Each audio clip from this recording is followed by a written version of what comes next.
It seems like the vast majority of us are running on this exact same modern financial treadmill.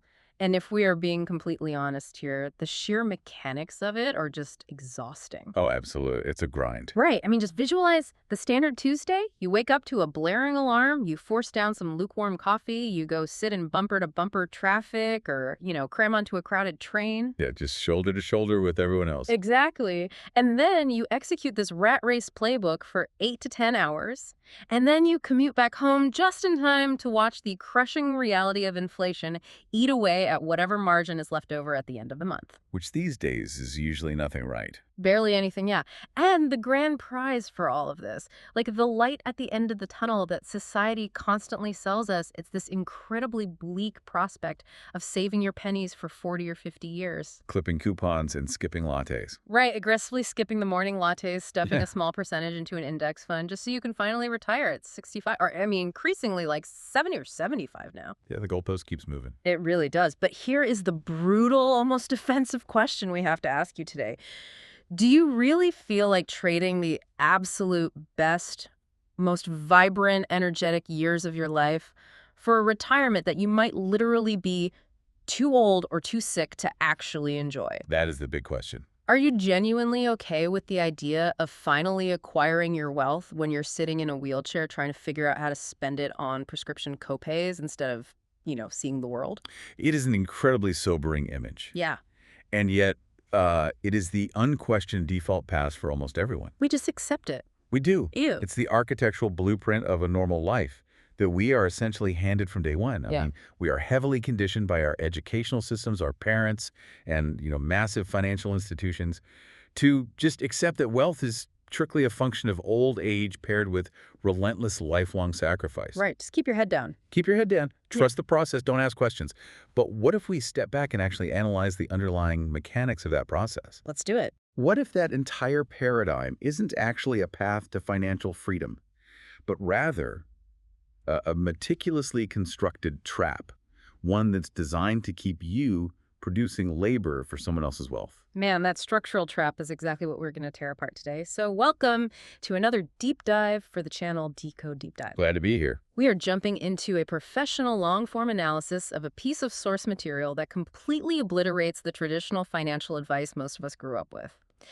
We are looking at MJ DeMarco's highly provocative, incredibly analytical book, The Millionaire Fastlane. And it is provocative. Oh, yeah. Let me set expectations right now for everyone listening. If you are a subscriber who enjoys the standard save 10% and rate 50 years rhetoric, this deep dive is going to aggressively challenge your worldview. It absolutely requires a full paradigm shift. I mean, our mission for this deep dive is to help you crack the code of rapid wealth creation. Rapid wealth creation, not easy wealth, right? Exactly. I want to be very precise with our terminology here.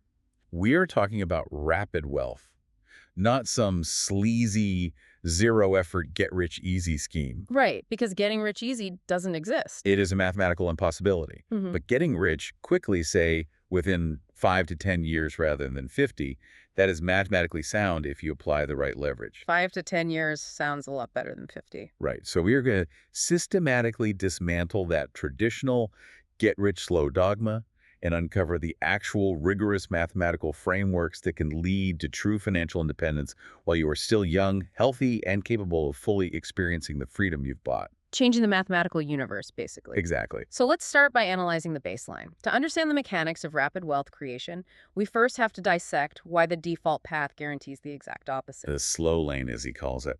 Right. DeMarco refers to this default path as the slow lane. And the defining characteristic of this lane is something called the 5-for-2 trade.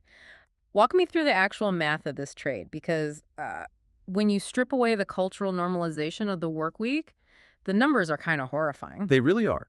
So if you look at the fundamental structure of traditional employment, the slow lane mentality relies entirely on sacrificing your Monday through Friday to purchase the fleeting freedom of Saturday and Sunday. 5 days for 2. Yes, you're trading 5 days of mandatory dictated labor, which is essentially work bondage, where your schedule, your output, and your physical location are completely controlled by a corporate entity. Right. They tell you when to eat, when to pee. Exactly.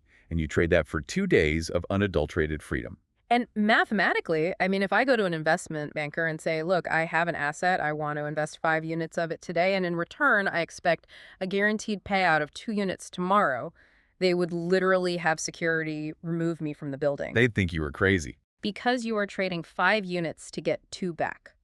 That is a negative 60% return on your initial investment. Right off the bat. The source material uses this brilliant visceral analogy for this.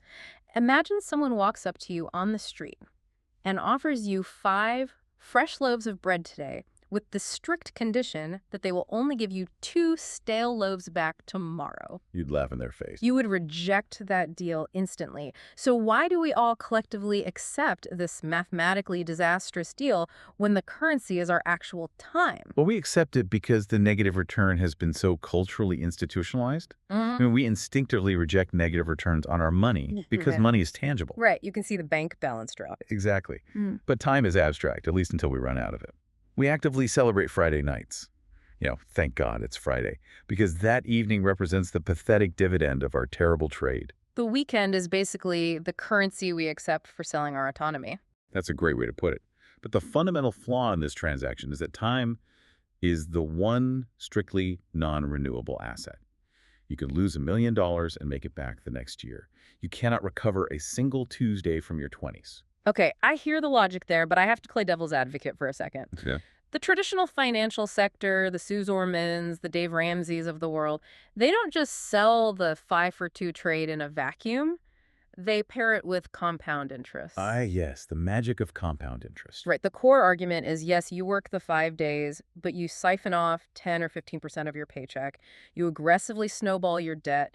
You put that money into a diverse portfolio of index funds, and then you just let compound interest do the heavy lifting over 4 decades. Which is touted as the absolute holy grail. It is. So how does the Fastlane framework debunk the math of compound interest? Well, the framework doesn't argue that compound interest is fake or that it doesn't work. It argues that relying on it as your primary wealth-generating engine puts you in a mathematical cage. Okay, break that down. A mathematical cage. Let's examine the wealth equation of the Slowlane. In this system, your intrinsic value, or your wealth, essentially equals your hourly wage multiplied by the hours you work. Or your yearly salary if you're salaried, right?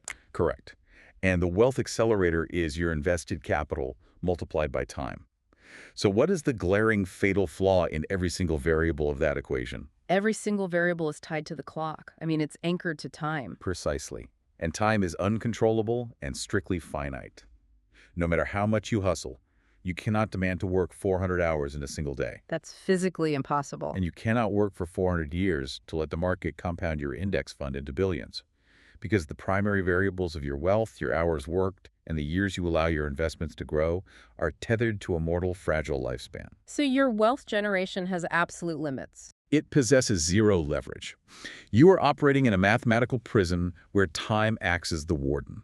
I mean, the Slowlane inherently and somewhat arrogantly assumes that you will live a very long time, that you will remain gainfully employed without interruption, that the market won't suffer a catastrophic decade-long stagnation. And that inflation won't outpace your yield. Exactly. It's a lot of hoping. It also assumes you won't completely lose your soul or your sense of humanity in the process of waiting. That is a huge point. There is this incredibly powerful anecdote in the text that perfectly illustrates the psychological toll of this Slowlane grind. It's the Joshua Bell experiment. Oh, the subway experiment. That's a classic. It's so fascinating. So in 2007, the Washington Post orchestrated this social experiment.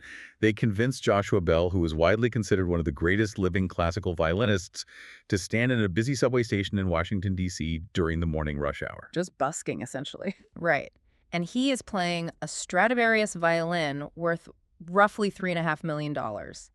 He's playing some of the most complex, beautiful masterpieces ever written.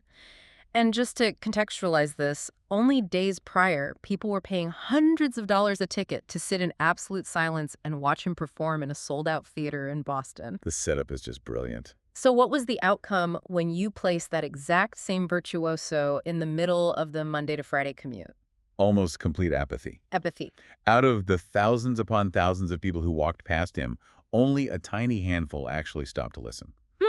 There was no crowd, there was no applause. They just walked right by a literal The genius. commuters were just aggressively marching to their jobs, clutching their coffee cups, completely numbed by the 5-for-2 trade. Mm, They were so hypnotized by the rat race, right. so deeply stressed about getting to their slow lane jobs on time so they wouldn't anger their boss, that they completely ignored world-class transcendent beauty happening right there a few feet away from them. Wow. And that experiment serves as a profound psychological diagnostic for anyone operating in the slow lane.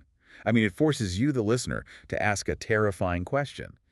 Have you become so consumed with making a living that the actual capacity for living has been systematically drained out of you? That is heavy. When you blindly trade your life force for a scheduled paycheck, you risk being blinded to life itself. The slow lane doesn't just demand your time, it demands that your dreams be deferred, paid as penance over decades. It demands a level of frugality where your daily existence begins to feel like a form of financial incarceration. Exactly. Which means relying on the flow lane is essentially relying on hope.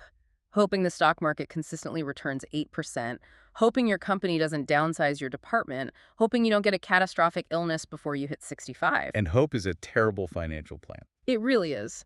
Settling for a negative 60% return on your life is the root cause of financial mediocrity. If we want a different outcome, we can't just try to optimize the slow lane by clipping more coupons. We have to violently break out of that mathematical cage. And that leads us to the fundamental pivot. If the slow lane is a trap meticulously built for consumers, the only way to escape it is to fundamentally change your core relationship with the economy. Okay, so how do we do that? You cannot achieve rapid wealth by just finding a slightly higher paying job within the same mathematical cage. You must change teams entirely. I want to dig really deep into this idea of switching teams. Because the text argues that right now the vast majority of us are playing for Team Consumer. And we didn't necessarily choose this team. We were kind of drafted onto it before we could even speak. We are conditioned from infancy. Like with Barbie dolls and Tonka trucks, right? Yeah, exactly. From the moment a child is handed a mass-manufactured toy, they are baptized into the religion of consumption. Every piece of media, every societal expectation is designed to condition you to demand products, to believe you inherently need products, to signal your status, to constantly buy, and to endlessly seek out the next dopamine hit of a purchase. And if we look at the macroeconomic structure, the entire purpose of the slow lane job is to facilitate this consumer cycle. The cycle is a closed, self-defeating loop. You wake up, you go to a corporate job to earn capital, and then what do you do with that capital? You hand it right back to the corporate entities. You buy the car to commute to the job. Right. You buy the massive television to decompress from the stress of the job. You buy the branded clothing to adhere to the professional standards of the job. You perform all the manual labor, you sacrifice all your time, and the architects of the system reap all the massive scalable profits. You are basically operating as a node in their network. Whether you are a mid-level manager, an accountant, or an insurance agent, your role is largely consumer-driven. You are either consuming directly, or your job is focused on moving goods and services into the hands of other consumers. So you're trapped by consumption. This constant bombardment of consumerism acts like a gravitational pull, keeping you locked into anti-Fastlane thinking. Your primary identity in the marketplace is defined by what you buy, not what you create. So the antidote to this gravity is to tear off the consumer jersey and actively join Team Producer. You have to step over to the absolute minority of the population. Which is much easier said than done. Oh, for sure. I want to break down what this practical shift actually looks like in reality, because the text uses these great juxtapositions. Instead of being the guy digging for gold in the dirt, you need to systematically build the business that sells the shovels. Yeah. Instead of sitting on the couch buying the latest gadget pitched on television, you need to be the one sourcing, manufacturing, and selling products. Instead of paying tuition to take a master class, you need to be the one structuring and offering the class. Instead of begging a bank for a mortgage, you need to be on the side of the table lending capital. Exactly. It is a complete cognitive rewiring. The mathematical reality is that the vast majority of people are strictly consumers. Yeah. Consequently, the rich are a statistical minority. If you want to join that minority, you must forcefully adopt the producer mindset. You have to start looking at the world as an architecture of systems designed to extract capital rather than just a menu of things for you to enjoy. Let's apply this to a real-world scenario, because the source material uses the classic late-night infomercial as a brilliant example. Okay, let's hear it. Now, a standard consumer is flipping channels at 2 in the morning. They see a guy enthusiastically selling a highly absorbent towel. Like the ShamWow. Classic. The consumer thinks, wow, I spill things all the time. I really need that towel. It's only $19.99. Add to cart. Right. But a producer watches that exact same broadcast and has a completely different neurological response. They aren't watching the broadcast to buy the towel. They are watching to reverse engineer the illusion. They're looking for the trap door and the magic trick. Yes. They are actively studying the marketing weapons being deployed. Like taking notes on the pacing of the pitch. Exactly. The psychological triggers of the act, now urgency, the perceived value of the free bonuses thrown in during the final 60 seconds. They are decoding the machinery of the sale itself. But here's the challenge, though. We are bombarded by something like 5,000 advertisements a day in the modern attention economy. How does a normal person whose brain is neurologically wired by decades of conditioning to just click add to cart actually implement this mental pivot without getting totally overwhelmed? It requires a deliberate, almost meditative practice of what DeMarco calls producer reorientation. It is not something that happens overnight. So it takes practice. A lot of practice. Whenever you encounter an advertisement, a piece of software, or a physical product, you must train your brain to interrupt the default consumer response, which is, do I want this? And replace it with analytical interrogation. Interrogation, I like that. What kind of questions are we asking? You force yourself to ask, how does this specific company generate revenue?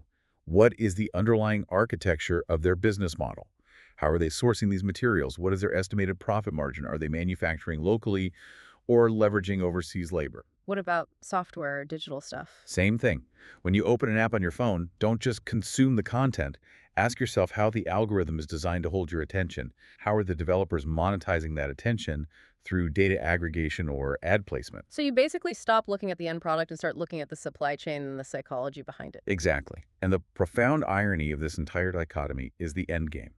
Most people pursue consumption relentlessly, but because they have no production engine, they go broke trying to consume. Because they're just spending. But once you successfully shift to team producer, build a scalable system, and generate real wealth, you unlock the ability to consume richly and without consequence. So to consume at the highest level, you must produce at the highest level first. The fundamental rule of the economic universe is unforgiving. Consumers get poor, producers get rich. Okay, I can see how reorienting your brain to dissect business models completely changes your perspective. But just walking around analyzing how Starbucks makes a latte doesn't magically deposit millions into your bank account. No, it doesn't. The mindset is really just the prerequisite. To actually generate the wealth, we need a new vehicle. We need a mathematical equation that doesn't rely on us trading our Tuesday for a paycheck. We need the actual physics of the fast lane. And this is where we completely abandon the slow lane's finite math. Recall that the slow lane equation is anchored entirely to your personal time, your hourly wage or your localized salary. The fast lane operates on a fundamentally superior wealth equation. In the fast lane universe, wealth equals net profit plus asset value. Let's break down the first half. Net profit simply equals units sold multiplied by unit profit. Okay, so wealth equals units sold times unit profit plus asset value. Let's pause here because I want to make sure the mechanics of this are crystal clear. In the slow lane, my variables were hours in a day, which is capped at 24, and my wage usually capped by a corporate budget. In this new equation, what makes the variables of units sold and asset value so vastly superior? What makes them superior is that they possess what the author calls controllable unlimited leverage, or CUL. Controllable unlimited leverage. They are unbound by the physical limitations of your biological body. You cannot work 1,000 hours a day. Wow. But an automated software platform can easily process 10,000 units sold in a single hour. Oh, I see. A well-optimized digital storefront can serve customers globally while you sleep. You are no longer fighting the ticking clock, and you are no longer relying on the subjective generosity of a boss to grant you a 3% annual raise. You are architecting a system where the upper limit of your income is dictated exclusively by the size of the market and the effectiveness of your solution. Precisely. Let's dive deeply into the second half of that equation because I think asset value is where the most explosive wealth is actually generated, and it's something the slow lane almost never talks about.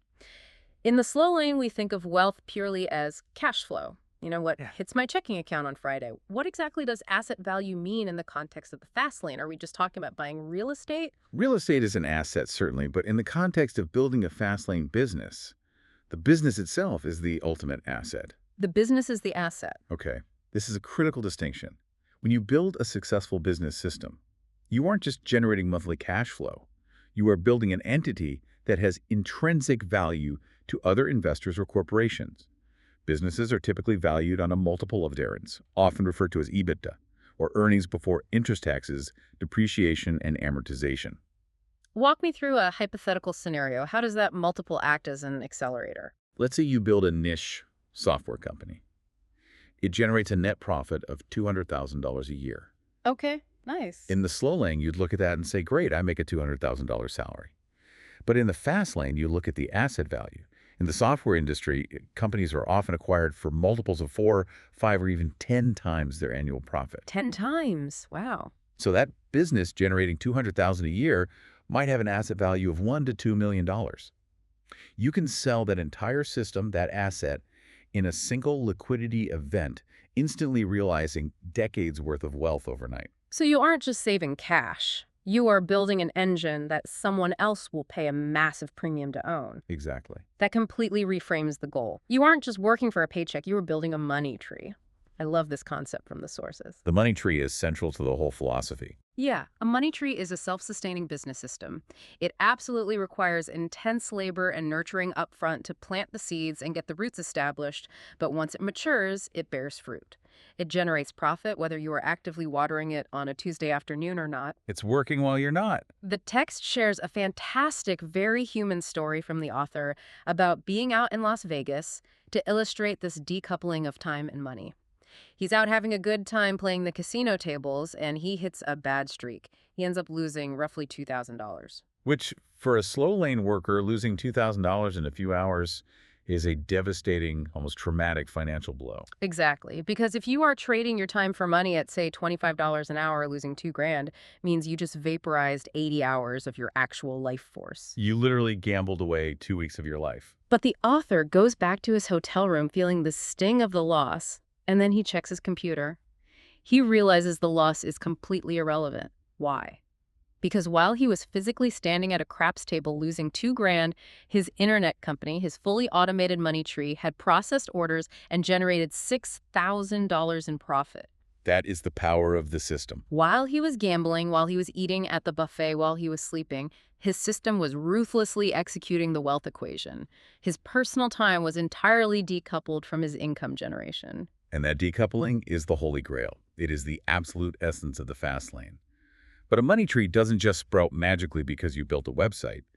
It is driven by an underlying physics, a law that governs all massive wealth creation. DeMarco calls it the absolute law of wealth, the law of affection. The law of affection. With An E, right, distinguishing it from affection. Correct. With an E, the law of affection states the more lives you affect in an entity you control in scale and/or magnitude, the richer you will become. Affect millions make millions. To sanitize and simplify the concept, yes. Affect millions make millions. And this is incredibly important to clarify. This is not some metaphysical law of attraction philosophy where you sit in a room, visualize a check for $1 million, and the universe magically manifests it. Right, no secret cosmic energy here. This is cold, hard, mathematical reality. If you forensically retrace the source of any self-made billionaire or decamillionaire's wealth, you will invariably find millions of something, millions of units sold, millions of users engaged, millions of tons of raw material moved. Okay, I have to challenge this, though, because when the average listener hears affect millions of people, it sounds completely insurmountable. It sounds like survivorship bias. Do I really have to be a savant who invents the next Google or Facebook to escape the slow lane? That's a valid concern. Because if that's the requirement, we are basically just swapping the slow lane trap for a lottery ticket. Affecting millions of lives feels like a massive, unrealistic leap for someone currently trying to figure out how to escape middle management. It is a very common intimidation factor, but it stems from a total misunderstanding of the equation. You do not have to invent a globally dominant social network to leverage the law of affection. Affection can be achieved through two distinct mathematical pathways, scale or magnitude. Okay, let's dissect the mechanics of each pathway, starting with scale. Scale is about impacting a massive volume of people, even if the individual impact on each person's life is relatively trivial. Returning to our Fastlane equation, scale is a maximization of the unit's sold variable. Got it. So high volume. Let's look at a mundane example. Suppose you engineer a slightly better, more ergonomic writing pen. You manufacture it cheaply. Selling a pen doesn't drastically alter the trajectory of someone's life. The magnitude of the impact is incredibly small. It's just a pen. But if you manage to secure retail distribution and sell 20 million of those pens, and you only make a 75-cent profit on each unit, you've just generated $15 million in net profit. Wow. The reach is massive. The unit profit is tiny, but the sheer scale creates immense wealth. Understood. Massive reach, low friction, small individual profit. So what happens if you don't have access to 20 million customers? What is the alternative pathway of magnitude? Magnitude is the exact inverse. It is impacting a much smaller, highly targeted number of people, but the impact you provide is so significant or solves such a massive problem that it commands a premium price. So maximizing the unit profit variable. Exactly. Consider a commercial real estate developer who specializes in constructing and selling multi-million-dollar medical facilities. That developer might only complete and sell 3 buildings in an entire year. So the scale is microscopic, just 3 transactions. But because the magnitude of the transaction is enormous, solving complex infrastructure needs for massive hospital networks, the profit margin on each sale could be $5 million. 3 transactions yield $15 million. Small reach, massive impact. The source material provides a fascinating perspective on magnitude by looking at the entertainment and sports industries. We always hear people complain, how can society justify paying an athlete like Alex Rodriguez a $240 million contract just to hit a baseball with a wooden stick while teachers make pennies? Right, people think it's unfair. It feels morally wrong to a lot of people, Mm-hmm. but the text argues it's pure mathematics. Alex Rodriguez leverages both scale and magnitude. He plays a game that is broadcasted to millions of people globally that's massive scale. And the magnitude is his performance level. Yeah, and he performs at the absolute top 0.1% of his profession, generating billions in advertising and ticket revenue for his franchise. That's magnitude. He is compensated proportionally to the affection he provides to the marketplace. Exactly. Or look at a figure like Bill Clinton, who generated tens of millions of dollars in public speaking fees after his presidency. He might speak in a closed ballroom to an audience of only 500 executives. The scale is tiny. Very small audience. But those 500 people control billions of dollars in global capital.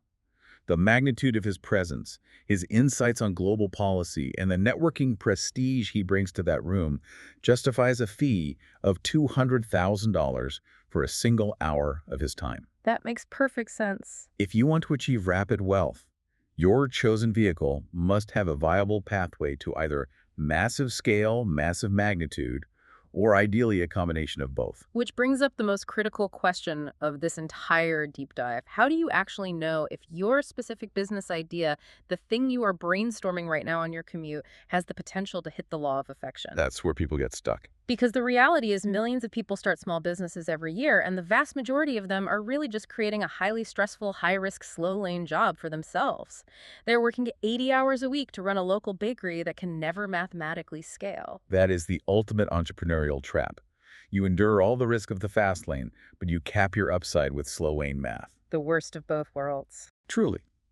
To avoid building a treadmill instead of a money tree, DeMarco provides a rigorous roadmap filter. We need a systematic way to aggressively stress test our ideas before we dedicate 5 years of our lives to them. He calls this stress test the 5 Fastlane Commandments. It forms the acronym NECST. NECST, need entry, control, scale, and time. Let's walk through these commandments because honestly, if your idea violates even one of these heavily, you are likely marching toward a dead end. We'll start with the N, which stands for the commandment of need. And I want to spend some time here because this commandment completely incinerates the most ubiquitous, universally accepted career advice of the last 3 decades. Do what you love and the money will follow. Which is terrible advice. The author explicitly calls do what you love a dangerous trap. Why shouldn't I build a business around my deepest passions? Because it is fundamentally rooted in selfishness, and the free market is entirely indifferent to your selfish desires. Yeah. The market does not care about your hobbies. The market doesn't care if I like painting. Not at all. It does not care that you have always dreamed of owning a Ferrari. It does not care that you feel unfulfilled in your current job. The market consists of millions of individual consumers who are exclusively asking one question. What is in this for me? Self-interest. Right.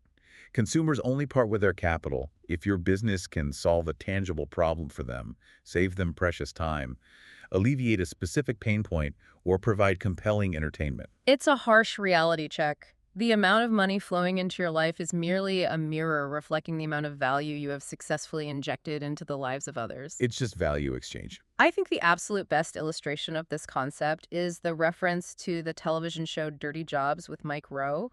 Mm. The show profiles these incredibly wealthy, successful business owners who operate in the most unglamorous, physically repulsive industries Oh imaginable. yeah, those jobs are rough. We are talking about guys who run companies that test bovine manure for agricultural science, or teams that specialize in cleaning highly toxic pigeon guano off bridges. And the point of that illustration is to look at their motivation. Right. The guy, elbow deep in bovine manure, probably didn't wake up at age 18 and say, "My deepest burning passion in life is the smell of manure. I just love it." I highly doubt it.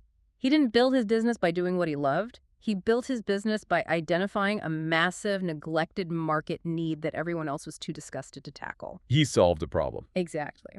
What he does love, what he is deeply passionate about, is the financial freedom, the autonomy, and the security that his highly profitable business provides for his family. Passion for the end goal is what matters. The why is what drives you through the grueling process of execution, not necessarily a passion for the widget itself. Precisely. You do not have to inherently love the daily operational grind of your business, Yeah. but the business itself must solve a real, verifiable need for someone else. Okay, so commandment 1 is need. Let's assume you have identified a legitimate need in the market. You aren't operating on selfish passion. The next hurdle you face is the E in ETSI, the commandment of entry. Also known as the barrier to entry. If I found a great need, what stops 10,000 other people from waking up tomorrow and doing the exact same thing to capture that value? That is exactly what the entry commandment tests. The rule of thumb is, as barriers to entry fall, competition rises. And as competition rises, profit margins are brutally squeezed until they approach zero. So easy is bad. Easy is terrible. If anyone walking down the street can start your exact business in a single afternoon with $50 and a couple of internet clicks, you are walking into a slaughterhouse. Give me an example. Think about dropshipping cheap trinkets or signing up to drive for a rideshare app.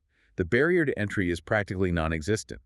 Therefore, the market is saturated with millions of competitors willing to undercut your price just to survive. So you actively want a business that is incredibly difficult to start. You demand difficulty. You want a road that requires a heavy toll, whether that toll is writing complex code, navigating difficult manufacturing logistics, securing specialized patents, or requiring significant upfront capital. That extreme difficulty is the moat that protects your profit margins. It keeps the uncommitted masses out. Okay, let's say I've found a need and I've crossed a high barrier to entry by developing a complex piece of software.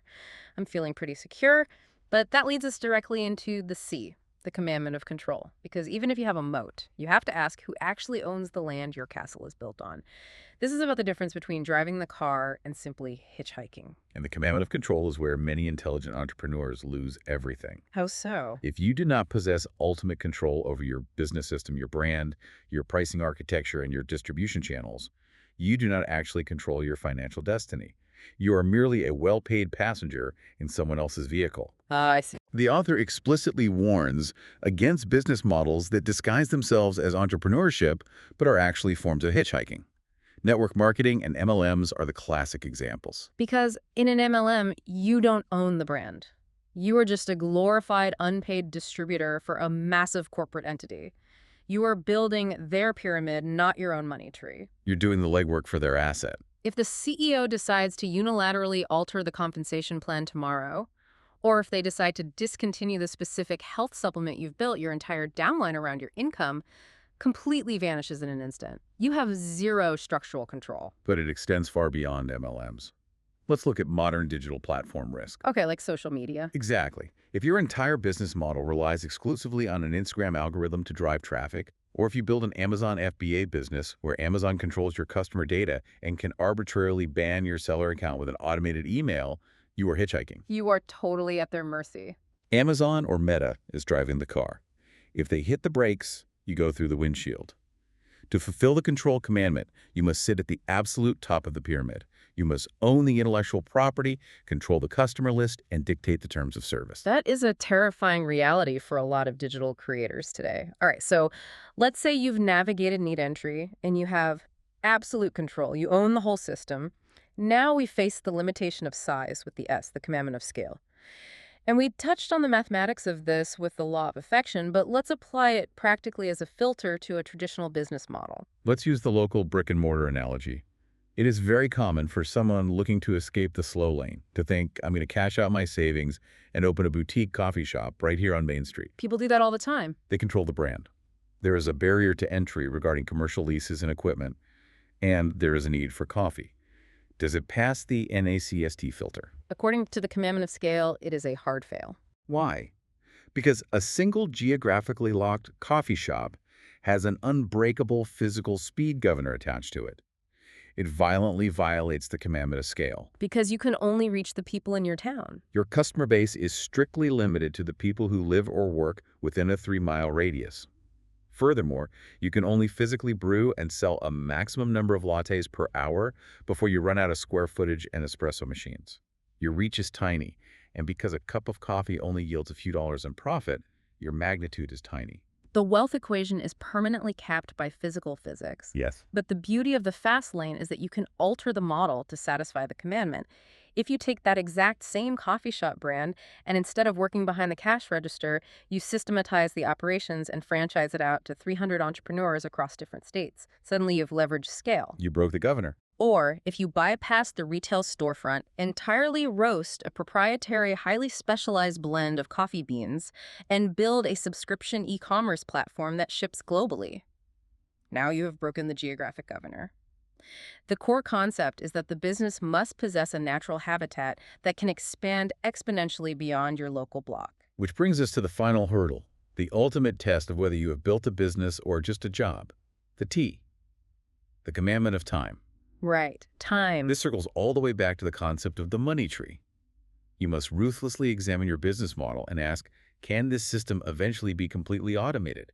Can the daily operations, the fulfillment, and the customer service be outsourced or handled by software while I'm physically absent? Because if the answer is no, if the business fundamentally requires you to be physically present, trading your time for money every single day just to keep the lights on, you haven't built a fast lane vehicle. You just bought yourself a job. You've just created a very stressful, high-risk, slow lane job for yourself, where you are the boss, but you are still a complete slave to the clock. So let's take inventory of where we are in the process. Right. We have fundamentally rewired our brains to adopt the producer mindset. Check. We deeply understand the mathematics of affection. We have rigorously run our concepts through the SCS commandments need entry control scale time, and we have finally arrived at a solid, fully validated business model. We have the blueprint. This is the exact moment where the journey ends for 99% of aspiring entrepreneurs. What stops them? It's the psychological illusion that the idea itself is the finish line. It's the pervasive societal belief that simply having $1 million idea actually makes you a millionaire. We see this all the time. People guard their ideas like state secrets. This requires a brutal psychological shift. In the reality of the fast lane, ideas are essentially worthless. Worthless. DeMarco refers to them rather graphically as neurological flatulence. Oh, wow. That paints a picture. They are merely biological events firing in your brain. In our mathematical equation, an idea is nothing more than a potential multiplier. Real speed, actual market momentum, and true wealth generation only come from one single source: relentless execution. The text uses an absolutely brilliant chess analogy to illustrate this gap between idea and execution. Most people approach business like they're playing a game of checkers. And checkers is one-dimensional. Right. The pieces all move the same way. In business checkers, people only focus on one variable, usually price, like how can I manufacture this cheaper than the other guy? But operating in the fast lane is multidimensional. It is a complex game of chess. In this game, your grand, brilliant ideas are just the pawns. They are the weakest, most expendable pieces on the entire board. And execution is the king. Execution is the king. Having a revolutionary idea is exactly like having a perfectly engineered Lamborghini parked in your garage, but the battery is completely dead. It's not going anywhere. The car looks incredible. It possesses massive potential speed. But it is fundamentally not going anywhere. The idea is just the vehicle execution is the act of charging the battery, turning the ignition, shifting the gears, and slamming the gas pedal to the floor. The world is absolutely full of people who sit at bars and say, I had the idea for Uber 10 years ago, or I thought of that specific product before it was on Shark Tank. And the harsh, unsentimental truth of the market is nobody cares. Nobody cares at all. The market rewards action, not cognition. He who thinks of the idea owns absolutely nothing. He who executes the idea, refines it, and brings it to market owns everything. That's a huge distinction. Think about social media. MySpace and Friendster had the idea for a social network long before Mark Zuckerberg did. Facebook executed the code, the scale infrastructure, and the user experience better. Execution is the great unforgiving divider separating the winners from the dreamers. Why? Because execution requires actual pain. It requires establishing processes, sacrificing your evenings, maintaining discipline, facing brutal market rejection, and constantly tweaking a failing product. Coming up with an idea requires zero effort and carries zero risk of rejection. This philosophy also completely shatters the myth of the traditional corporate business plan. So many would-be entrepreneurs suffer from analysis paralysis. They waste hundreds of hours, sometimes months, writing a 100-page, perfectly formatted, heavily researched business plan. Oh, I've seen those. They are useless. They spend weeks color-coordinating graphs and charts, trying to perfectly predict consumer behavior 5 years into the future instead of just building a prototype and talking to a single actual customer. Because drafting a business plan is safe. It is an intellectual exercise that protects you from the market. A business plan is just an idea on steroids. It is not execution. It's just a bigger pawn. Right. If you look at the mechanics of raising capital, sophisticated angel investors and venture capitalists rarely fund raw ideas. They almost never fund pristine business plans from unproven novices. What do they actually fund? They fund people who have demonstrated a verifiable track record of execution. The absolute best business plan in the world is a track record of execution. Stop writing a 100-page thesis about what your hypothetical software will do in the future. Spend that time building a messy, ugly prototype. Get 10 strangers on the internet to actually pull out their credit cards and pay you for it. Exactly. Prove the concept. Then take that data and show it to the investors. The marketplace is going to violently invalidate your pristine hypothetical business plan anyway, the exact second your product makes contact with real consumers. And when that collision happens, when the marketplace pushes back and you inevitably encounter failure, it is crucial to understand the psychological difference in how fastlaners view that failure compared to the slow lane. How is it different? In a traditional corporate slow lane, job failure is a tragedy. It goes on your performance review. It means you might get passed over for a promotion, or you might get fired entirely. It is something to be feared and avoided at all costs. But in the fast lane, failure is simply a diagnostic tool. Failure is a compass. I love that framing. Failure as a compass. The text argues that failure often acts as a microscopic crack in the pavement that opens up entirely new, unforeseen roads. You spend months executing an invention, you launch it, and it totally flops. It happens all the time. The primary market doesn't care. But in the process of failing, you discover a secondary application for the technology, or you uncover a different demographic that desperately needs what you built. That initial flop isn't a failure. It is the market communicating with you, actively steering you toward the actual money. It's just feedback. Quitting a bad road or pivoting a failing product isn't quitting the dream of financial freedom. It is just a necessary logical course correction on the way to the final destination. Synthesizing this entire massive journey, the overarching thesis becomes undeniably clear. Escaping financial mediocrity and the threat of a wheelchair retirement is not a matter of luck. And it is not a matter of saving an extra $50 a month. It is a deliberate, structural, mathematical choice. It's a choice. If you are currently operating in a universe governed by the 5-for-2 trade, where your intrinsic value is tied to the ticking clock, you're mathematically caged. To escape, you must aggressively switch your allegiance from a passive consumer to an analytical producer. You have to switch teams. You must discard time-based wealth equations and leverage the absolute law of affection, find a way to affect millions to make millions. You must rigorously validate your chosen vehicle using the NESD commandments to ensure you aren't just building another job. And finally, you must stop treating your unproven ideas like gold and start relentlessly, painfully executing them in the real world. It is a total paradigm shift, and it requires looking at your daily reality through a completely different lens. As we wrap up this deep dive, we want to leave you with a final provocative thought to mull over as you go about the rest of your day. We want you to take a hard, unflinchingly honest look at your life this week.